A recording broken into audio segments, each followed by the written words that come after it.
स्वाध्याय इयत्ता 9वी, विषय मराठी, कविता 9वी मी वाचवतोय। प्रश्न पहिला, कोष्टक पूर्ण करा। पूर्वीचे व्यवसाय, पूर्वीचे खेळ। 1.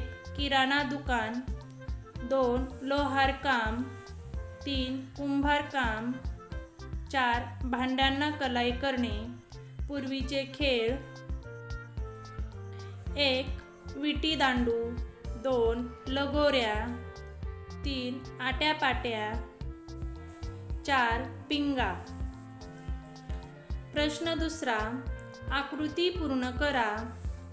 मनोरंजनाचे घटक: आजचे स्वरूप, कालचे स्वरूप। आजचे स्वरूप: दूरदर्शनच्या चॅनलवर क्रिकेटची मॅच आणि क्राईम थ्रिलर बघणे। कालचे स्वरूप: विटी दांडू, लगोऱ्या, आट्यापाट्या, पिंगा इत्यादी खेळ खेळणे।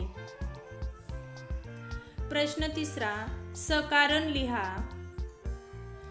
जुन्या गोष्टींपैकी वाचाव्या वाटणाऱ्या गोष्टी, त्या गोष्टी वाचण्याची तुमच्या मते कारणे। 1. कविता, कवितेमुळे संस्कृतीचे जतन होते। 2. आई, आई या हाकेत आपलेपणा, प्रेम, माया जाणवते। 3. बोली, मातृभाषा हेच आपल्या भावना मांडण्याचे योग्य माध्यम असते। 4. भूमी, मातृभूमी हे हक्काचे स्थान असते। मातृभूमीसारखा जिव्हाळा इतर कुठेही मिळत नाही। प्रश्न चौथा, काव्य सौंदर्य। तुम्हाला जाणवलेली कवितेच्या मनातील खंत स्पष्ट करा।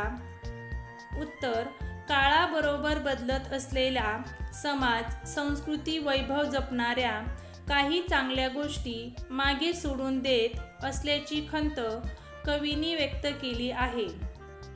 कवीच्या मते, आता आपण आईला हाक मारताना आई या शब्दाऐवजी वेगवेगळ्या भावना शून्य शब्दांचा उपयोग करत आहोत।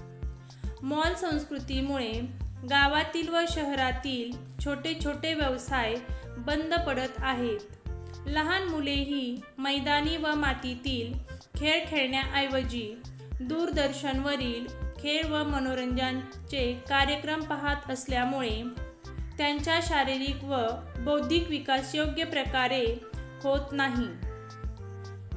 दर्जेदार साहित्य निर्मिती करणे, शब्दही वाऱ्याप्रमाणे विरून जात आहेत, अशा प्रकारे खंत कवीने व्यक्त केली आहे।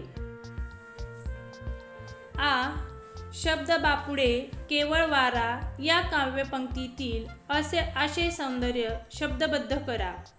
काळाबरोबर बदलत चाललेल्या समाजात संस्कृतीचे जतन करणे, दर्जेदार साहित्य निर्माण होत नाही। आताच्या साहित्यातील भावना शून्य व केविलवाणी शब्द वाऱ्याप्रमाणे विरून जात आहेत। या शब्दामध्ये सांस्कृतिक मूल्य जपण्याचे सामर्थ्य राहिले नाही। अशा प्रकारे शब्द बापुडे केवळ वारा या ओळीतून कवींनी मानवी मूल्य जपणारे साहित्य निर्माण होत नसल्याची खंत व्यक्त केली आहे। सामाजिक बदलाबाबत कवितेतून व्यक्त झालेला विचार स्पष्ट करा। उत्तर: बदलत चाललेल्या समाजात अनेक चांगल्या व संस्कृती जपणाऱ्या गोष्टी मागे पडत असल्याने भावी समाजावर त्याचा दुष्परिणाम होईल। असा सामाजिक बदलाबद्दल खंत व्यक्त करणारा विचार कवितेतून व्यक्त झाला आहे। कवीच्या मते, मॉल संस्कृतीमुळे गावातील व शहरातील छोटे छोटे किराणा व भुसारमालाची दुकाने बंद पडली। गावातील लोहार, कुंभार, कलईकार इत्यादींचे पारंपरिक व्यवसाय बंद पडले। लहान मुलांचे मैदानी व मातीतले खेळ कमी झाल्यामुळे त्यांचा शारीरिक व बौद्धिक विकास योग्य प्रकारे होत नाही. दर्जेदार साहित्य निर्माण होत नसल्याने पुढच्या पिढीवर दुष्परिणाम होईल. प्रश्न 5वा. स्वमत. माझी बोली या संकल्पनेतून तुम्हाला समजलेला कवीचा दृष्टिकोन स्वभाषेत मांडा. बदलत चाललेल्या समाजव्यवस्थेचा मातृभाषेवरही दुष्परिणाम होत असल्याचे कवीला वाटते. कवीच्या मते आता आपण आईला हाक मारताना आई या शब्दाऐवजी वेगवेगळ्या भावनाशून्य इंग्रजी शब्दांचा उपयोग करत आहोत. अशा प्रकारे दैनंदिन व्यवहारातील इंग्रजींच्या वाढत्या प्रभावामुळे मातृभाषेचे महत्त्व कमी होत चालले आहे. आपण जर मातृभाषेची जपणूक केली नाही तर येत्या काळात मातृभाषा नष्ट होईल. त्यामुळे माझी बोली म्हणजेच मातृभाषेला वाचवण्याची वेळ आपल्यावर आली आहे, असे कवीला वाटते. मॉलच्या अतिक्रमणामुळे छोट्या दुकानदारांना फटका बसतो, याबाबत तुमचे मत स्पष्ट करा. उत्तर. बदलत्या आधुनिक समाजात शहरांमध्ये भांडवलदाराचे मॉल निर्माण होत आहेत.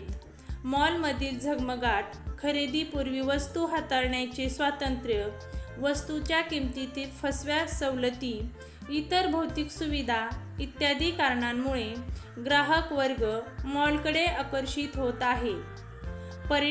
परिणामी गावातील व शहरातील छोट्या भांडवलदारांचे लहान व्यवसाय अडचणीत येत आहेत. छोट्या व्यावसायिकांना त्यांचे अस्तित्व टिकवणे कठीण झाले आहे. म्हणजेच मॉलच्या अतिक्रमणामुळे छोट्या दुकानदारांना फटका बसतो, हे खरे आहे.